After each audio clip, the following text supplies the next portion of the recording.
Hoy es más fácil predecir el clima, pero el desafío sigue siendo enfrentar la tormenta. Podés capacitarte a distancia, aunque para la práctica hay que estar ahí. Tenés más tecnología para cosechar, pero el desafío siempre será tener una buena cosecha. Si bien algunas cosas parecen más sencillas que antes, el desafío es el mismo de siempre.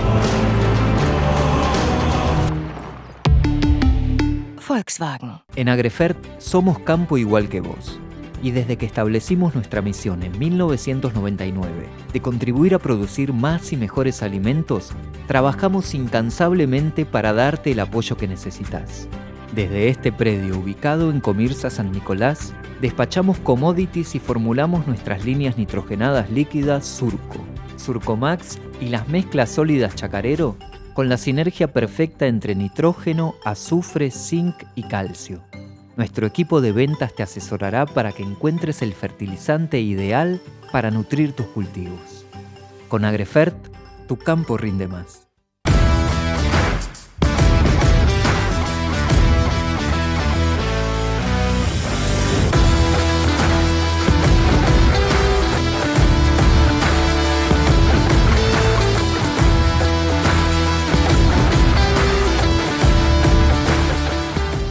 Te contamos con orgullo que Santa Fe, tu provincia, es la segunda provincia que más exporta al mundo y que de los más de 190 países que existen, exporta a más de 135. Y por si no lo sabías, $1 de cada 4 de los que exporta Argentina surge de productos hechos por santafesinos. El gobierno de la provincia lleva adelante un plan estratégico para sostener y potenciar el desarrollo productivo, obras, conectividad, energía, financiamiento, vinculación. Santa Fe, provincia productiva.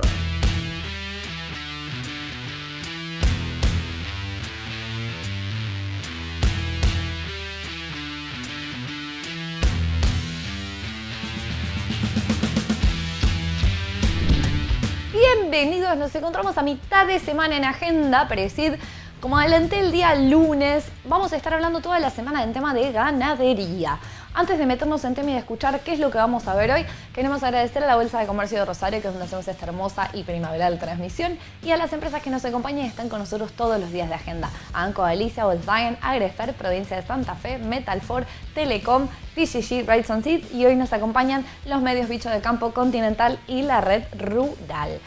Vamos ahora a meternos en tema y vamos a hablar justamente de cómo cerrar las brechas en la producción de pasto para nuestros animales. Vamos a hablar en tema de pasturas y pasto específicamente. Para ello vamos a ver un contenido que fue del Congreso Presid, que como siempre les digo está todo cargado en la página y es súper interesante. Para ello es una charla de José Jauregui la que vamos a escuchar de la Universidad del Litoral, Nacional del Litoral, y vamos a escuchar qué recomendaciones nos deja. Creo que dije escuchar 1000 veces, pero bueno, ustedes entendieron. Vamos a ver qué dice. Adelante.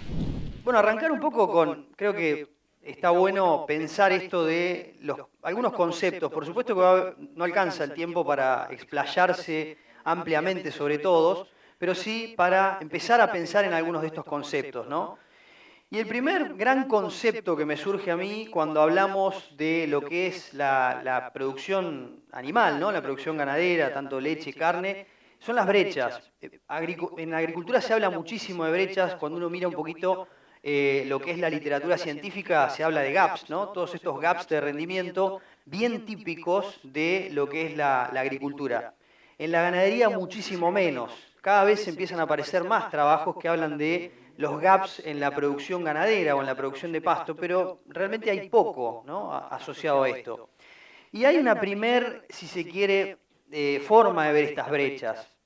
Este es un trabajo, una adaptación en realidad de información de Vigliso, que habla de la partición de la energía. Vieron que, bueno, todo arranca por la energía del sol, ¿no? La energía solar es un poco lo que mueve la vida en la Tierra, un poco no, es lo que mueve la vida en la Tierra. Y a partir del sol, si uno mira la energía total que llega a nuestra Tierra, es mucha. De hecho, son 83.400. En ese caso está expresado como megajoules, que es una unidad de energía y no importa, megajoules por hectárea por año. Sin embargo, la radiación que es usada por la vegetación es mucho menor, ¿no? Es un porcentaje ínfimo de ese total.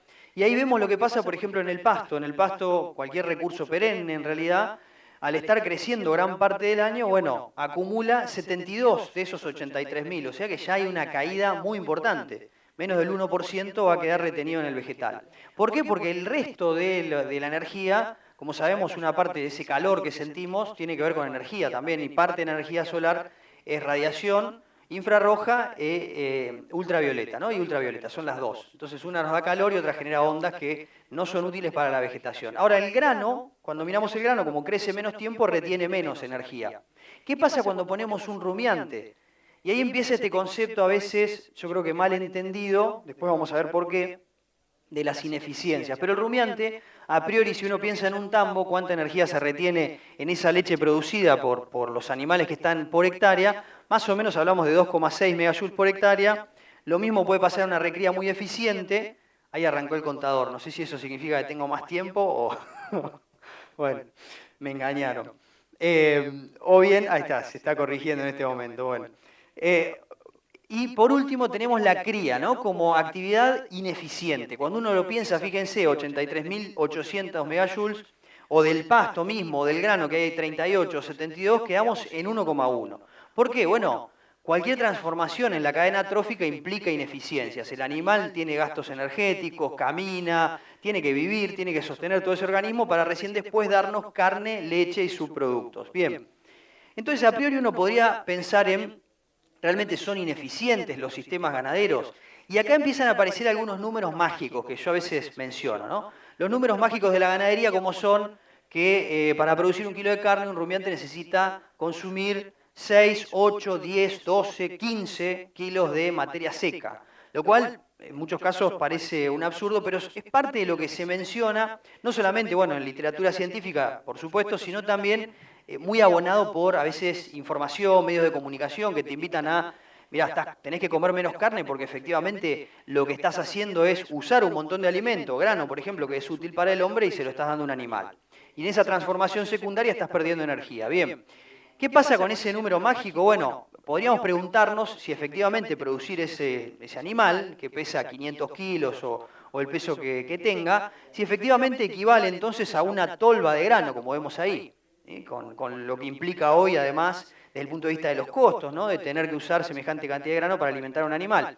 Entonces, con esa misma premisa o esta pregunta, hace unos años, la época de pandemia para mí fue muy prolífica académicamente, tenía mucho tiempo libre, ya no sucede lo mismo, pero hicimos un trabajo con algunos autores, entre ellos, hoy mencionaba a Darío Colombato, estaba Darío, y empezamos a preguntarnos qué come en promedio un novillo en Argentina. Ya hay otros trabajos, hay un trabajo creo que es de Arrieta o alguien de ese grupo, que evalúan esto. ¿Qué es lo que dicen en este trabajo que encontramos? Que dividimos en dos grandes grupos. ¿Qué cantidad de energía de ese novillo, ¿no? Un novillo de 450 kilos que llega a faena, qué cantidad de energía provenía del pasto y qué cantidad de energía provenía del concentrado? Entonces, ¿qué pasaba acá o qué empezábamos a ver? La cría básicamente en Argentina es una cría a pasto. Contrario a lo que puede suceder en algunos otros países donde hay más suplementación, realmente el uso de suplementación en Argentina en la cría es ínfimo, podríamos decir insignificante. Entonces, consideramos que la gran mayoría de la cría se hacía a pasto. Ese valor del número es energía, megacalorías que hablábamos antes, megacalorías para generar ese animal, o sea, para destetar un ternero de 160 kilos. ¿Qué pasa en la recría? Bueno, en la recría cambia un poquito la cosa, ¿no? En la recría sí hay efectivamente algo de uso de suplementación. Bueno, un porcentaje menor. Puede ser que cambie esto, puede ser que sea menos, puede ser que sea más. Depende del contexto, depende de la situación. En este momento por ahí puede ser beneficioso en algunos sistemas y en otros no tanto porque el grano es costoso. Y en la terminación también aparece, que a veces uno piensa, bueno, ¿se terminan todos los animales en feedlot en Argentina? La realidad es que no. Depende de vuelta los años y la situación. A veces el 50% de los animales terminan en un feedlot y el otro 50% se termina a pasto. En sistemas, bueno, de mayor o menor calidad y cantidad de pasto, pero a pasto. Entonces, si uno resume todo eso y lo pasamos, todo ese concentrado, lo traducimos, esa energía en realidad la traducimos en grano de maíz, lo que nos da es que efectivamente para producir 450 kilos de peso vivo necesitamos 572 kilos de maíz. Es decir, 1,3 kilos de grano por kilo de peso vivo, o si lo queremos traducir a res, 2,3 kilos de grano por kilo de res, considerando un rendimiento promedio, creo que era del 53 o 54%. es bastante diferente del número anterior, ¿no? Hablábamos de 8, 10, 12, 15, depende de qué medio de comunicación esté queriendo que comamos menos carne, es la cantidad de grano que está usando. Entonces, como primer gran mensaje es, el 90% de la carne que se produce en Argentina se hace a pasto. De toda la carne que producimos es pasto. El otro 10% es grano, subproductos, que no necesariamente es grano. Después podríamos discutir eso, pero no nos alcanza el tiempo. Pero efectivamente hay muy poca proporción de grano o de concentrados en la dieta promedio de un animal de la Argentina. ¿Qué pasa a nivel global? Bueno, a nivel global podríamos mirar, yo creo que la mayor referente a nivel global de todo esto es Anne Mottet, y hay un trabajo muy interesante que lo que hace es mencionar justamente esto. Miren lo que es la dieta, la composición de la dieta a nivel global. Pasturas y pastizales y verdeos el 46%, silajes y suculentas el 8%, residuos de cultivos 19%, expellers, subproductos, otros no comestibles, granos, aparece el primer ítem comestible, y otros comestibles. Es decir, como resumen a nivel global, y esto es un trabajo de Anne Mottet, no puse la cita ahí, pero es Anne Mottet 2017, una investigadora de la FAO muy interesante, el 86% de lo consumido no es utilizable por el hombre. Entonces empezamos a separar la paja del trigo, ¿no? A entender mejor que realmente el rumiante cumple un rol fundamental y es el único capaz de transformar esto, que vemos ahí, esto es un pastizal del norte de Santa Fe, zona cerca de donde vivo, en esto, ¿sí? En carne, en leche y en subproductos. No hay otro animal que sea tan noble en esa tarea de construir, a partir de esa celulosa y de todo ese material altamente indigestible, poder transformarlo en material o en proteínas de alto valor biológico para el ser humano. Entonces, ¿por qué hacemos carne y leche a pasto? Si pudiéramos resumirlo, podríamos decir que hay unas 500.000 millones de razones que, depende de quién lean o los autores, sería la cantidad de bacterias que hay presentes en el rumen. Básicamente, gran parte de la fermentación ocurre en el rumen. No es la vaca quien digiere, sino son las bacterias, los protozoos y otros microorganismos que están presentes en el rumen, quienes hacen esa tarea de degradar todo eso que no podemos comer nosotros, por más que nos guste comer ensalada, no vamos a poder degradar ese pastizal y lo va a hacer un rumiante.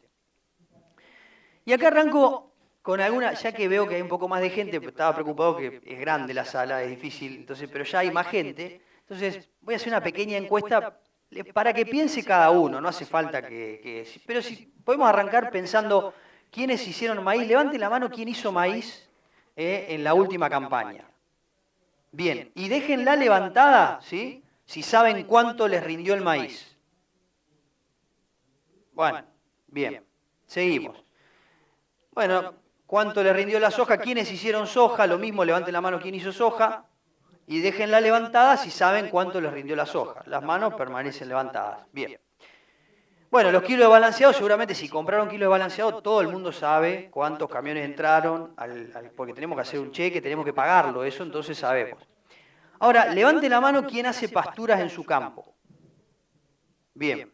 Dejen levantada la mano todos los que sepan cuánto les rindieron las pasturas. ¡Apa! Ahí hay uno que mantuvo la mano. Dos, hay esperanza todavía. Bueno, este es el primer concepto para que ustedes vean, ¿no?, la importancia que le damos a uno u otro recurso. Entonces, cuando uno pregunta cuánto le rindió la pastura, la mayoría de nosotros no tenemos una buena respuesta. Porque a veces tenemos mediciones esporádicas, en algún momento sí, en otro no, sabemos poco de lo que pasa. Ahora, si tenemos un campo mixto, en muchos casos el 40 o el 50% de mi campo es pasturas. Es decir, tengo una caja negra. ¿Se imaginan en cualquier industria tener la mitad de la fábrica a oscuras sin saber lo que pasa atrás de esa pared? Sería bastante difícil de imaginarlo. Y sin embargo, nosotros todos los días estamos ante esa situación en nuestros campos, sin saber mucho qué pasa ahí adentro. Y había un gran científico que era Lord Kelvin que decía: lo que no se mide no se conoce y lo que no se conoce no se puede mejorar. Entonces, hoy, como primer mensaje, hay muchas alternativas para medir. ¿Y cuál es mejor? A veces me preguntan, hemos hecho muchos trabajos de calibración de distintos de estos, de calibración de distintos aparatos o de canopeo como aplicaciones. ¿Cuál es mejor? La que vayas a usar en forma sistemática todos los días, no importa. No hay una herramienta mejor o peor. La herramienta tiene que adaptarse a tu sistema, pero lo importante es que la uses. Porque eso te va a permitir salir de ese 50 o 40% del campo de la caja negra, ¿no? Empezar a tener información de esa parte de tu campo. Entonces ahí sí, fíjense toda la introducción y la vuelta que di para finalmente empezar, ahora sí, meternos un poquito más en lo técnico y en la brecha productiva, y en algunas brechas de producción y algunos mensajes. Primeramente, venimos de varias campañas muy secas, ¿sí? Creo que fue bastante triste de ver, bueno, no solo en Argentina, en Uruguay y en los alrededores, ver esta sequía. Entonces, hay un primer mensaje que es, imagínense, esto es una situación real, imagínense que ustedes están en la zona de Canterbury, isla sur de Nueva Zelanda, llueven 500 milímetros al año y les dan a elegir. Ustedes pueden elegir tener todo el nitrógeno que quieran, no lo pueden vender porque siempre acá somos más habilidosos, no se puede vender la urea que te dan, hay que usarla. Pueden tener todo el nitrógeno o toda el agua que quieran, o sea, pueden tener el pivote de riego que les guste o pueden tener el camión de urea en la puerta bajando bolsas a discreción cada vez que la necesiten. Me gustaría que levante la mano quién elegiría en ese contexto tener toda el agua posible. Bien, ¿quién elige todo el nitrógeno? Hay gente que no elige nada, esto como en las clases mías, que hay un grupo grande, un 80% de gente que está indecisa. Bueno, no sabe, nos contesta. Bien, no importa, acá no hay una respuesta que está bien, pero está perfecto equivocarse y está bueno. Normalmente en ese contexto, en Nueva Zelanda se hizo este trabajo, ¿no? Durante 2 años midieron las tasas de crecimiento de pasto billo. ¿Qué pasaba con ese testigo? Producía, sin riego y sin fertilización, 6,3 toneladas por año, por hectárea por año. ¿Es un valor alto o bajo? Es un valor razonable para 500 milímetros en esa zona. Cuando le agregaron agua, toda el agua que requería ese cultivo, lo que cambió fue la distribución durante el verano, que era el momento donde había efectivamente el estrés hídrico. Acá en esta región llueve mayormente durante otoño e invierno. Entonces no había grandes cambios durante otoño e invierno cuando la planta efectivamente no estaba limitada por agua. ¿Qué pasó cuando pusieron nitrógeno? Miren la línea verde, el salto que pegó el nitrógeno, ¿sí? Poniéndole mucho nitrógeno. Cada vez que pastoreaban ponían nitrógeno, cada vez que cortaban ponían nitrógeno. ¿Cuánto lograron? 15 toneladas, o sea, triplicaron la producción, ¿sí? De 6 pasaron a 15, usando solamente nitrógeno. Solamente no, mucho nitrógeno, ¿sí? No importa la cantidad, pero era mucho. Pero el punto ¿cuál era? Y por supuesto cuando agregaron agua y nitrógeno, bueno, la lógica es que va a incrementarse aún más la producción, llegando hasta 22 toneladas. El punto de este trabajo ¿cuál era? Era entender que todos los sistemas de gramíneas están limitados por nitrógeno. Es imposible, las gramíneas son deficientes en nitrógeno todo el tiempo. No hay un momento en el que no le falte nitrógeno, siempre le va a faltar un poco. ¿Cuánto? No sé. Por supuesto después hay que hacer los análisis económicos y hay que ver los puntos hasta los que conviene fertilizar. Pero las gramíneas son deficitarias de nitrógeno todo el tiempo. Entonces, ese primer mensaje lo vemos en el campo. Estos manchones que vemos en el campo no es más que nitrógeno. Es nitrógeno. ¿Cuánto? Puede haber 1000 kilos de nitrógeno. En cada uno de esos sectores puede haber 1000 kilos de nitrógeno. Por supuesto que gran parte de ese nitrógeno, y después se hablará mucho en este congreso, se va a perder, no va a poder ser aprovechado, se va a lixiviar, se va a volatilizar. No queremos que eso pase, pero sí saber que esos manchones tienen que ver con el nitrógeno. Entonces las leguminosas, acá entran nuestras amigas, las leguminosas efectivamente cumplen un rol fundamental. Y tenía un profe en Nueva Zelanda que fue mi mentor allá, y él siempre, la pregunta que hacía en las charlas que daba era, ¿qué leguminosa maneja tu sistema? ¿Cuál es la leguminosa que vos vas a elegir para que acompañe a tu sistema y para que te dé parte de ese nitrógeno que vos necesitas para poder hacer tu sistema más productivo, más sustentable? Estos son ejemplos simplemente, pero ¿qué veíamos en este trabajo? Que a mayor cantidad, a mayor producción de leguminosa, acá espero que nadie sepa mucho de estadística porque los dos factores están autocorrelacionados, con lo cual ese gráfico no está bien, yo lo sé que no está bien, pero es gráfico, es para mostrar, cuando uno graficaba la gramínea, la producción de gramínea en función de la producción total, no había relación. Cuando graficamos la leguminosa sí, ¿por qué? Porque la leguminosa no es que me deja nitrógeno en el sistema, o necesariamente. La leguminosa cubre gran parte de sus requerimientos y entonces tengo más nitrógeno disponible para que la gramínea pueda expresarse. No estoy usando solamente el nitrógeno del suelo. Entonces las leguminosas son esenciales. Y a veces pensamos que efectivamente en los sistemas de producción de carne exportamos pocos nutrientes. Y es relativamente cierto. Incluso en sistemas de alta producción, 800 kilos de carne por hectárea, 1000 kilos de carne por hectárea, fíjense que el equivalente de lo que estamos exportando no es tan grande, ¿no? 50 kilos de urea, 30 kilos de supertriple, 50 kilos de dolomita, de algunos de esos nutrientes. Pero ¿qué pasa? ¿Qué suele ocurrir en cualquier sistema ganadero? Tenemos aguadas concentradas en algunos sectores.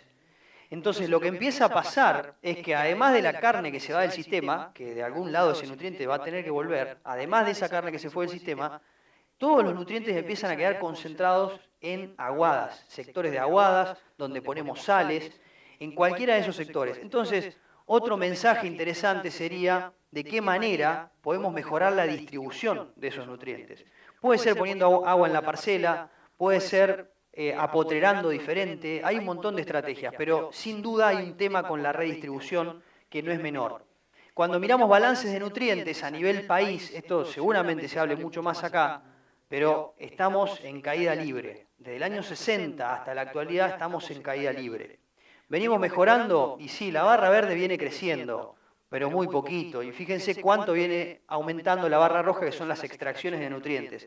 Entonces, nuestros sistemas son exportadores de nutrientes, y eso, aunque sea un sistema ganadero, y por más bien que lo manejemos, la carne, la leche, los subproductos se van del campo. Entonces, todos los sistemas agrícolas son sistemas abiertos. Si nosotros no empezamos a tratar de cerrar esos ciclos, con fertilización biológica, con fertilización química o con estrategias, nuestros sistemas van a tener cada vez más déficit de nutrientes. Este es otro trabajo también nuevo, pero muestra lo mismo para cultivos agrícolas. El otro era más general a nivel región, esto es para cultivos agrícolas, distintos cultivos agrícolas, como todos los cultivos agrícolas muestran, con alguna excepción que puede ser acá hay cebada que te da algún balance positivo, pero en general la mayoría muestran balances negativos. Entonces cuidado con esto porque son señales de alerta y pensamos en muchos casos que la ganadería o las pasturas, bueno, no demandan tantos nutrientes. Las pasturas son cultivos, hay que empezar a ver las pasturas como un cultivo, ¿sí? Empezar a cambiar la manera de verlas. Este es un trabajo muy interesante del grupo de Insúa, el grupo de Balcarce, muy bueno, que evaluó las brechas en festuca. ¿Sí? Para poner un ejemplo, hay, digamos, la gramínea posiblemente más difundida de la Argentina sea la festuca y la leguminosa es la alfalfa. Entonces vamos a concentrarnos brevemente en estas dos con algunos ejemplos. ¿Qué encontraron? Bueno, cuando hacían el manejo tradicional tenían unas 8 o 9 toneladas de producción, típico de la zona de Balcarce. Cuando agregaban agua subían unos 12, cuando agregaban nitrógeno subían a 17 sin agregar agua, y cuando ponían agua y nitrógeno llegaban a 22. Y el manejo mejorado, que era un manejo en el que no había todo ese nitrógeno, porque tampoco tiene sentido ni económico ni ambiental ponerle 800 o 1000 kilos de nitrógeno, entonces el manejo mejorado, que es un manejo posible, potencialmente alcanzable por el productor y económicamente rentable, daba entre 12 y 15 toneladas de producción. Entonces, de vuelta, el mensaje es, agregar ese nitrógeno es más importante que darle agua. Y en muchos casos quedamos, que por supuesto que es lógico, venimos de 3 años de sequía, cuando está extremadamente seco no hay nada que podamos hacer. Pero a mí cuando me preguntaban, ¿cuál sería la primera medida que vos tomarías?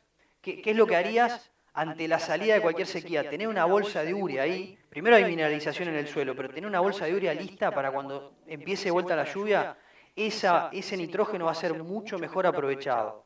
Entonces, hay cosas que podemos empezar a pensar y hacer, ¿no? Y creo que como mensaje es importante no concentrarnos únicamente en el agua. En el semiárido se produce, en muchos países del mundo son semiáridos y producen, ¿y a base de qué? A base de fertilización.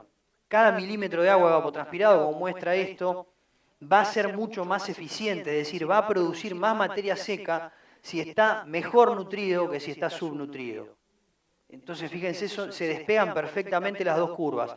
Casi el doble, por cada milímetro de agua, en vez de producir 6 toneladas, puede producir 10. En este caso con 0,8 milímetros por milímetro, o sea, 800 milímetros pueden pasar de producir 6-7 toneladas a 10. Entonces, hay un mensaje importante ahí respecto de la importancia de la nutrición nitrogenada. ¿Qué pasa con la alfalfa? Alfalfa, tenemos brechas enormes también en alfalfa, y en esto también hemos trabajado bastante. Este es un trabajo que publicamos con un colega en el Congreso Mundial hace varios años, 2018, y había un récord mundial de producción, tómenlo con pinzas, en Arizona de 60 toneladas por hectárea por año. Me pareció exagerado, pero está publicado, y bueno, como indican los papers, si está publicado deben haberlo medido. 60 toneladas. Sin llegar a eso, ¿qué pasa en Argentina? Si uno pudiera tener las plantas creciendo al máximo potencial, en primavera, podríamos lograr 130, 140 kilos de materia seca por hectárea por día. Las alfalfas en su máximo potencial están en eso. Podríamos llegar a 47 toneladas teniendo alfalfa en invernáculo. Nadie la va a poner. ¿Qué pasa en condiciones reales si nos vamos a la red de INTA? Promedio, con riego, 27 toneladas. Zona Santiago del Estero, zona Catamarca, son zonas con altísima productividad. Muy alta radiación, muy alta insolación, buenas temperaturas de día, temperaturas más bajas de noche que entonces limitan la respiración, rindes extraordinarios. O sea, tenemos zonas en Argentina que son parecidas a California por su clima y están muy subaprovechadas. Sobre todo toda esa zona, bueno, San Juan por ahí un poco más complejo de suelo, pero Catamarca tiene unos valles muy interesantes para producir. ¿Qué pasa sin riego? 22 toneladas. ¿Dónde se logran esos rindes sin riego? Generalmente están en Marcos Juárez. Ahí es donde usualmente tenemos los mejores rindes de alfalfa. Miren lo que pasa cuando vamos a pastoreo, 12 toneladas. Y esto, pongo un trabajo viejo que es del 2011 porque hay muy pocos trabajos en alfalfa en pastoreo. Muy pocos. Este es uno. 12 toneladas, de eso se comieron 9 en ese trabajo. Pero cuando miramos los datos de lo que pasa en lo consumido a nivel predial, ¿no? En los tambos promedio de Argentina, estamos hablando de que se consume 4 a 5 toneladas por hectárea. Entonces miren los saltos que hay para pegar, ¿no? Entonces divido en dos grandes brechas. Unas son brechas de producción, que tenemos muchas, pero también hay pérdidas por utilización. O sea, tenemos pérdidas de producción y pérdidas de utilización, por mala utilización. Y en esas 2 o 3 cositas vamos a concentrarnos. Esto es anecdótico, pero para que vean ustedes a qué equivale si yo, por ejemplo, hago rollos, sistemas por ahí donde se hacen rollos y se logran 14 toneladas de materia seca por hectárea por año. Bueno, me estoy llevando entre 430 a 700 kilos de urea, 300 a 500 kilos de cloruro de potasio. Nadie fertiliza con potasio en Argentina y nuestros suelos tienen mucho potasio que se está acabando también a una velocidad rápida porque no hay reposición. Dolomita, bueno, todo lo que necesitaríamos aportar. En función de la eficiencia de cosecha, ¿no? A más eficiencia de cosecha, mayor es la extracción. Y lo mismo podríamos ver con el fósforo, el magnesio y el azufre, también con valores altos. Entonces a veces uno piensa, bueno, la alfalfa no necesita nutrientes porque fija nitrógeno, cuidado. El resto de los nutrientes hay que dárselos. Y no fija tampoco el 100% del nitrógeno que requiere. Entonces tenemos que trabajar en ver o empezar a estudiar mejor los balances para ver cómo mejoramos esta relación, ¿no? Trabajo también publicado en 2022 sobre brechas con un grupo de colegas local y de Nueva Zelanda. El mapa de la izquierda muestra las brechas o los potenciales de producción en realidad en secano y los potenciales de producción bajo riego. O sea, bajo riego, fíjense, podemos llegar en algunas zonas, por ejemplo, la zona de San Luis y algunas zonas también del sur de Buenos Aires, casi a 40 toneladas por hectárea por año, 35, 38, y sin riego tenemos muchas zonas entre 21 y 24. Toda la zona núcleo, prácticamente núcleo lechera de la Argentina, estamos en eso, y estamos logrando mucho menos, 12, 13, 14. Entonces, esas brechas, ¿cómo se resuelven? Con nutrición del cultivo. Esa es básicamente la manera de poder hacerlo. Trabajos viejos, pero muestran lo mismo, cómo cerramos brechas en alfalfa. Las 10 toneladas que a veces nosotros, hasta haciendo un poco de autocrítica en la misma facultad, les decimos a los chicos 10 toneladas de alfalfa y quedan con el concepto de 10 toneladas y potencialmente pueden producir 20 en la misma zona. Esto es en Rafaela. ¿Haciendo qué? Fertilizando, corrigiendo el suelo, porque había correcciones, enmiendas y fertilización. Lo mismo el pH. En alfalfa el pH es fundamental y tenemos gran parte de los suelos de región pampeana acidificándose, porque además la alfalfa paradójicamente es una especie que requiere un pH neutro pero extrae muchísimo calcio, entonces va acidificando el suelo año a año y si no reponemos ese calcio, bueno, tenemos problemas de acidificación y eso genera que no haya nodulación. Si no hay nódulos, no hay bacterias fijadoras, si no hay bacterias fijadoras, no tenemos nitrógeno. El fósforo es otro elemento que muchas veces está olvidado, pero podemos lograr entre 70 y 100 kilos de materia seca por kilo. Y me meto, me está apurando ya el tiempo, entonces voy acelerando, pido disculpas, pero algunas brechas de consumo también, ¿no? Cuando vemos brechas de consumo. Hay una primera foto que trajimos este es Derek Mood, que es un profe de Nueva Zelanda, es un grupo de los que más saben de fisiología de alfalfa en el mundo, junto con el grupo de Lemer, que está en Francia.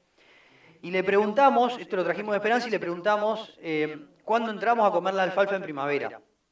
El tipo hacía 20 años que estaba estudiando alfalfa y dijo así, y cuando está más o menos así. O sea, nosotros esperando la fórmula mágica, es una receta, más o menos cuando está así. ¿Por qué? ¿Cuál es el concepto que tienen ellos?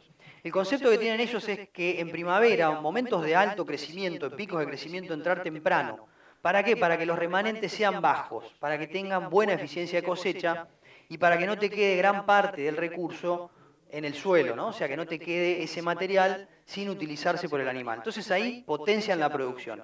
Y después sí, en otoño, en invierno, cuando la planta necesita efectivamente su descanso, son muy cuidadosos en darle ese descanso. Nosotros generalmente hacemos al revés. Damos la vuelta rápido en otoño e invierno porque no tenemos pasto, entonces damos la vuelta rapidito. Y en primavera muchas veces nos vamos a descansos muy largos y terminamos con eficiencias de cosecha bajas. Entonces tenemos brechas de consumo que podemos mejorar. Situación típica, ¿no? Ahí tenemos una planta que tiene, en este caso por cada nudo, esto más o menos tiene 15 nudos, los primeros 5 o 6 nudos no están más. O sea, abajo no quedó hoja, la hoja se fue arriba.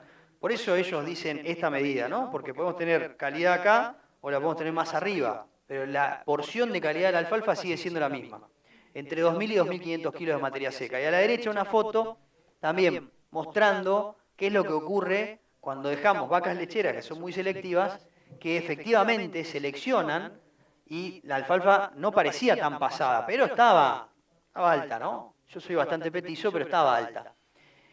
Y la vaca va a seleccionar la mitad, la otra mitad la va a dejar. Quedan los palos, hojas secas abajo, y vamos perdiendo entonces potencial productivo.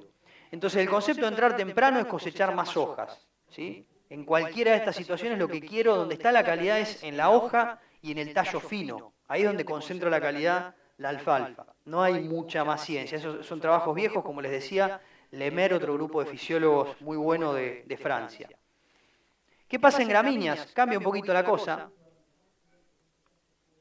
Y hablando siempre de gramíneas templadas, no me voy a meter en megatérmica porque es un circo un poco más complejo. Pero en gramíneas templadas tienen una hoja creciendo solamente, ¿no?, por macollo. En el mismo momento no puede crecer más de una. Entonces, cuando dan la primera hoja, después aparece la segunda, aparece la tercera. Cuando empieza a aparecer la cuarta hoja, la primera hoja que apareció empieza a senecer. Eso está genéticamente la planta predispuesta a hacer eso. Lo va a hacer independientemente de prácticamente todo, ¿sí? Aunque esté subnutrida, aunque tenga sequía, por ahí se seca antes, pero lo que va a pasar si está subnutrida y hay sequía es que va a dar las 3 hojitas y van a quedar chiquitas. No va a cambiar el tamaño de la hoja. Pero la senescencia se va a dar de la misma forma. Entonces, ¿cuándo iniciamos el pastoreo? Si volvemos a la misma premisa, aprovechar la calidad de la pastura, la idea es, en primavera, arrancamos temprano. ¿Cuándo es temprano? A veces antes de las 2 hojas. Si esperamos picos de crecimiento, a veces es antes de las 2 hojas. Siempre que haya volumen, ¿no? La lógica es, no vamos a entrar si no hay nada de volumen. Y en otoño puede que nos demoremos un poquito más, ahí sí, porque cambia, ¿no? Ahí va más lenta la tasa de crecimiento, entonces a veces nos perdona un poco más el sistema.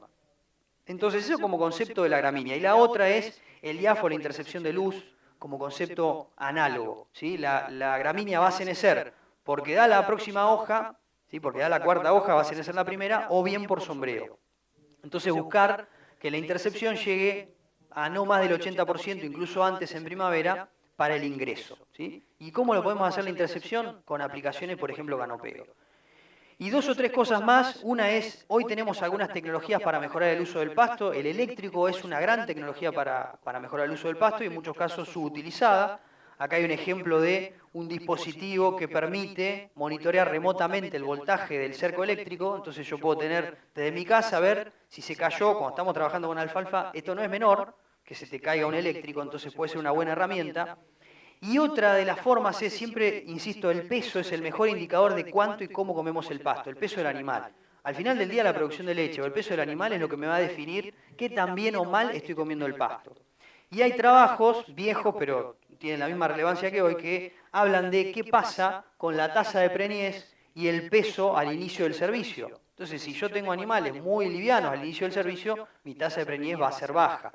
O lo que puede suceder también, cuando es el momento del parto, la condición corporal al parto, si yo tengo bajas condiciones corporales al parto, el porcentaje de preñez siguiente también va a ser bajo. Muy común en sistemas del norte, vacas que vienen muertas de hambre llegan y pierden tanta condición corporal que después no se preñan.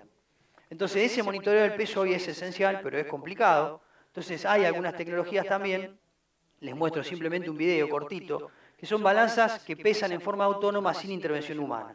Entonces tengo una balanza, van pasando los animales, tiene una caravana electrónica, van leyendo la caravana electrónica y esa información llega al productor, a la nube, al celular, a su computadora y diariamente va pudiendo monitorear el peso de los animales. Entonces tenemos algunas herramientas que son complementos, siempre digo, a la primer tecnología que es la tecnología de proceso. Primero hay que mejorar el proceso y después pensar en qué insumo podemos incorporar al sistema. Lo primero es el proceso. Si no mejoramos lo anterior, de poco me puede servir tener una balanza muy sofisticada en el campo, ¿no? Conclusiones. ¿Estamos bien? ¿Me quedan bien? 3 o 4. El rumiante, con lo primero, volvemos a lo primero. ¿Sí? El rumiante es el único animal capaz de convertir grandes cantidades de alimentos que son indigestibles para el hombre en alimentos o en proteínas de alto valor biológico. ¿Sí? Eso tiene que quedar para mí clarísimo y creo que todos estamos convencidos de esto, pero hay una parte de la sociedad que todavía no está muy convencida de esto, como que falta hacer un poquito más de docencia ahí. Sin datos no podemos tomar decisiones. Muy lindo que esto que decíamos, el jueguito que hicimos de cuánto rinden las pasturas, pero es un llamado de atención. Tenemos que empezar de alguna manera a medir, a saber qué pasa, en muchos casos en la mitad de nuestro campo, ¿no? Que no sabemos mucho lo que está ocurriendo. Las leguminosas mandan y el aporte de nitrógeno es fundamental para la sustentabilidad ganadera, pero siempre pensando que hacen falta otros nutrientes y tenemos que adicionarlos si queremos alcanzar potenciales. O buscar cómo, en forma biológica, con lo que sea, pero buscar de qué manera traer de vuelta esos nutrientes que se van del campo. Y podemos duplicar la producción y el consumo de pasto a partir del cierre de brechas y por último tenemos algunas herramientas tecnológicas que nos permiten mejorar ese consumo, pero siempre, insisto, tenemos que mejorar los procesos. El primer paso son los procesos anteriores. Termino con una frase de un profe con el que trabajé varios años, de un crack, y él decía, Argentina no es un país ganadero porque tiene vacas, Argentina es un país ganadero porque tiene pasto. Muchísimas gracias. Bueno, esperemos que hayan anotado las recomendaciones que nos dejaban en tema de pasto y les recordamos, como bien dije antes de escuchar a José, justamente todo esto está cargado en la página de APRESID, es de acceso libre, pueden encontrar un montón de videos, tanto de ganadería como de manejo de cultivos, de biotecnología, de bioeconomía, así que vayan y vean y chusmeen un poco todo el contenido que hay disponible dentro de APRESID. Nos retiramos, esto ha sido todo por hoy. Queremos agradecer a la Bolsa de Comercio de Rosario, que es donde hacemos esta hermosa transmisión, y agradecer a las empresas que nos acompañan y están con nosotros todos los días de agenda. Anco, Galicia, Volkswagen, Agrafer, Provincia de Santa Fe, Metalfor, Telecom. Hoy nos acompañó PGG, Rayson Seed y los medios Bichos del Campo, Continental y la Red Rural. Estimados, les mando un beso enorme y nos encontramos el viernes para cerrar la semana. Adiós.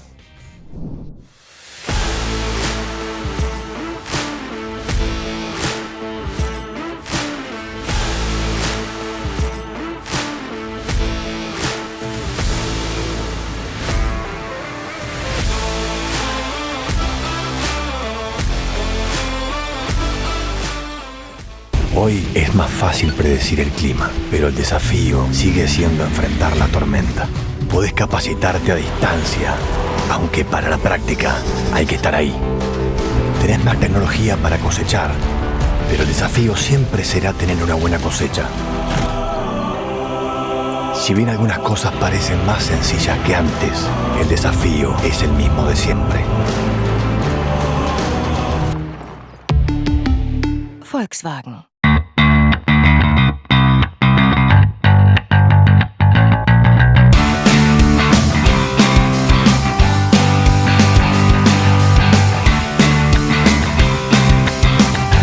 En Agrefert somos campo igual que vos.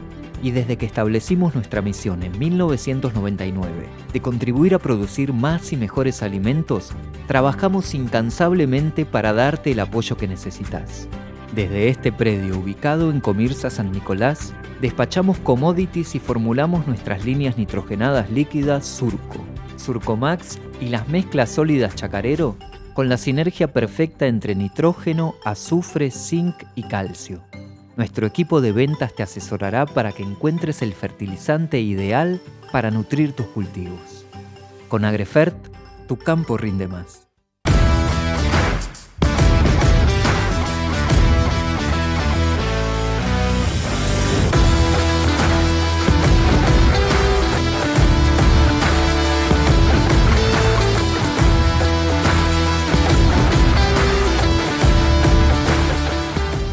Te contamos con orgullo que Santa Fe, tu provincia, es la segunda provincia que más exporta al mundo y que de los más de 190 países que existen, exporta a más de 135. Y por si no lo sabías, $1 de cada 4 de los que exporta Argentina surge de productos hechos por santafesinos. El gobierno de la provincia lleva adelante un plan estratégico para sostener y potenciar el desarrollo productivo, obras, conectividad, energía, financiamiento, vinculación. Santa Fe, provincia productiva.